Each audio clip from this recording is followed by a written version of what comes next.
بسم اللہ الرحمن الرحیم۔ السلام علیکم۔ ایلو ویرا کے 4 سے 5 بڑے پتوں کو کاٹ کر ان کا گودا نکال لیں اور اس کو اچھی طرح بلینڈ کر لیں۔ ایک پتلا سا مکسچر تیار کر لیں۔ اب 3 کپ سرسوں کے تیل کو کڑھائی میں اچھی طرح گرم کر لیں۔ اس میں بار بار چمچ چلاتی رہیں۔ جب یہ گرم ہو جائے اور اس میں غبارے بننے لگیں تو اس میں ایلو ویرا کا مکسچر ڈال کر خوب پکائیں اور 5 منٹ کے لیے دم پر رکھ دیں۔ جب دیکھیں کہ دونوں چیزیں اچھی طرح ایک دوسرے میں مل گئی ہیں تو اس میں آدھا چمچ گلاب کا عرق ڈال کر 5 منٹ پکائیں اور کسی دوسرے برتن میں ڈال کر ٹھنڈا کر لیں اور پھر کسی بوتل میں اس کو محفوظ کر لیں۔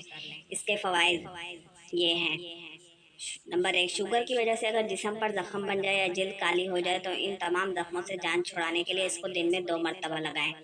نمبر 2، جلد پر خشکی زیادہ ہو جائے یا جلد اترنے لگے تو اس تیل کو دن میں صرف ایک دفعہ چہرے پر لگائیں۔ نمبر 3، ایکنی زیادہ ہونے کی صورت میں اس تیل میں ہلدی ڈال کر مکس کر کے چہرے پر لیپ کریں، دانوں کی پس جلدی نکل جائے گی۔ نمبر 4، کوئی گرم چیز ہاتھ پیر میں گر جائے اور زخم بن جائے یا پھر سوجن سے نیل پڑ جائے تو اس تیل کی ہلکے ہاتھوں سے مالش کریں، جلد افاقہ ہوگا۔ نمبر 5، نزلہ زکام ہونے کی وجہ سے ناک کے اطراف کی جلد چھل جاتی ہے تو اس پر یہ تیل ذرا سا لگا لیں، نزلہ بھی تھم جائے گا اور جلد بھی صحیح ہو جائے گی۔ ویڈیو اچھی لگی ہے تو ویڈیو کو لائک کر دیں، چینل کو سبسکرائب نہیں کیا تو سبسکرائب کر دیں۔ ملتے ہیں نیکسٹ ویڈیو میں، تب تک